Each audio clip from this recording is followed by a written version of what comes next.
They said a woman's worth was measured in how many children she could bear, but out here in the dust-choked towns of the western frontier, that worth could fall to nothing in the blink of an eye. Lydia Cole had once been a wife of standing, married to a prosperous cattleman who promised her the world. But after 7 barren years, no children and no hope, he turned his back on her like a horse gone lame. He sold her as though she were livestock, a transaction whispered about in the saloons and trading posts, a shameful exchange that clung to her name like mud on boots. The wagon ride that carried her away rattled with every stone and bump, but the greater weight pressed down inside her chest. She didn't cry. She didn't plead. She simply stared out at the endless plains and wondered if the land itself could swallow her whole. To be stripped of love was one thing. To be stripped of dignity was another. When the wagon stopped at the dusty town of Gray Fork, she was handed off to a man she didn't know. His name was Thomas Avery, a rancher with a haunted expression carved deep into the lines of his face. He was tall, shoulders squared from years of wrangling cattle, yet his eyes carried something broken, something heavy. And beside him, clutching his calloused hand, was a girl of maybe 6 years old. The child's golden hair was messy, her cheeks dirt-streaked, and her blue eyes stared at Lydia with a kind of cautious wonder. "She's yours now," the driver spat, more statement than courtesy, before turning the wagon and rattling away into the horizon. Lydia stood there in silence, her belongings reduced to a single worn carpetbag at her feet. Thomas Avery didn't speak right away either. The only sound was the shrill whistle of the prairie wind and the faint cries of a baby calf in the distance. Then finally, his voice broke through, low and steady. "You're not here as property. You're here because I need someone." The words puzzled her, and her gaze dropped to the little girl. "My wife passed 2 winters ago," he continued, adjusting his worn hat against the sun. "Left me with Clara. I don't need another wife. I need someone who'll stay. Someone who won't run. Clara needs that more than I do." It was not love. It was not tenderness. It was a deal of a different kind, but one that pulled at a place inside Lydia she thought had been long dead. A child's hand clutched her skirt then, small and fragile, and Lydia looked down to see Clara staring up at her. That was the moment something shifted. The ranch was vast but lonely. Wooden fences stretched over rolling pastures, and the house itself bore the scars of weather and time. Lydia took to her duties quietly, cooking, cleaning, patching clothes, and mending what she could. But her greatest work was with Clara. The little girl followed her everywhere, curious, hungry for comfort. At night, when the winds howled across the plains and the coyotes cried, Clara would slip into Lydia's room and curl up beside her like a kitten seeking warmth. Lydia never turned her away. But the town remembered her shame.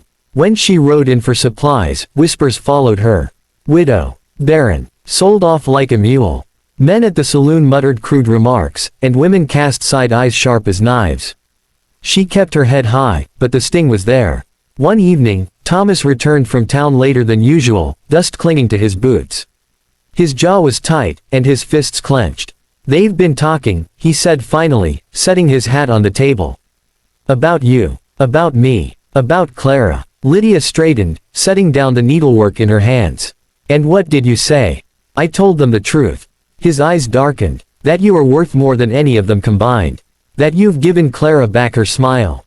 That you've done more for this ranch in weeks than I've managed in years."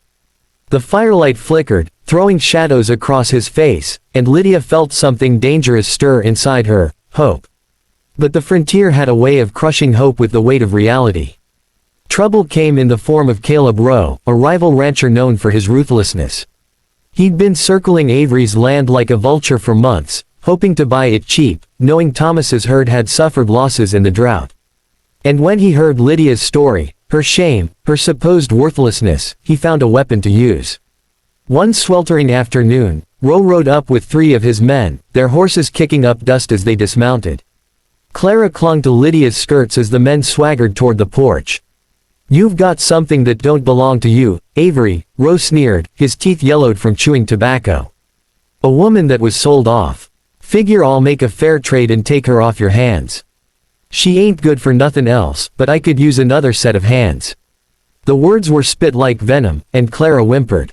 Lydia's heart hammered in her chest, but Thomas stepped forward, his hand resting near the butt of his revolver. "She belongs to no man," Thomas said, his voice cold steel. "Least of all you." Rowe laughed, but the sound was hollow, dangerous. You think you can stand against me, Avery? With your dying herd in your empty pockets. The standoff was taut, a silence stretching like a rope about to snap. Then Thomas's voice dropped low, deadly. This ranch may be broke, but I'm not. And if you ever set foot on my land again, you'll leave in a pine box. Roe spat in the dirt, his eyes burning with hate. Then you'll regret it. He mounted up, his men following, and thundered off into the distance. That night, the ranch was heavy with unease. Lydia sat with Clara by the fire, brushing her tangled hair while Thomas stood by the window, watching the darkness outside as though it might swallow them whole. I won't let them take you, he said suddenly, his voice rough. Lydia's throat tightened. Why fight so hard for me? You said yourself you don't need a wife. He turned then, his eyes meeting hers with a fierce intensity. Maybe I don't need a wife. But Clara needs a mother. And maybe I need someone who knows what it's like to lose everything and still keep standing. Tears pricked her eyes, ones she hadn't allowed herself in years. For the first time since she'd been cast aside, she felt not useless, not barren, not discarded, but wanted. But Roe wasn't finished. A week later, smoke rose on the far pasture where the cattle grazed. Flames crackled, devouring dry grass. By the time Thomas and Lydia rushed out, rifles in hand, they saw Roe's men fleeing in the distance. The fire raged, threatening to take the herd. Thomas fought it with everything he had, Lydia beside him, her skirts singed, her arms aching as she hauled water. Clara's cries pierced the night as she watched from the porch. By dawn, the flames were out, but the losses were heavy. Half the herd gone, the ranch scarred. And still, Lydia stood unbroken, soot-streaked and exhausted, her hands blistered from labor. When Roe rode back days later, thinking to find them beaten down, he found something else. Lydia stood at the porch with a rifle in her hands, Clara peeking from behind her. Thomas flanked her side. You don't belong here, Roe, Lydia said, her voice steady though her heart thundered. You think I'm nothing, that I was sold and thrown away. But you're wrong. I found a place. I found a child who needs me. And I'll fight to keep it. Roe sneered, but there was something in her eyes, something unshakable, that made even a man like him hesitate. That night, after Roe rode off, for the last time, the ranch settled into a silence that felt almost like peace. Lydia tucked Clara into bed, pressing a kiss to her forehead.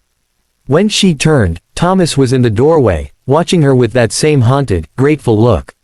You could have left any time, he said quietly. But you didn't. She lifted her chin, a faint smile tugging at her lips. I wasn't meant to leave. I was meant to stay. And in that moment, under the creaking beams of a worn ranch house, Lydia finally understood, she had not been sold to be discarded. She had been brought here to belong. Out on the plains, the coyotes sang their mournful song, but inside, a different sound carried, the steady, fragile beat of hope being reborn.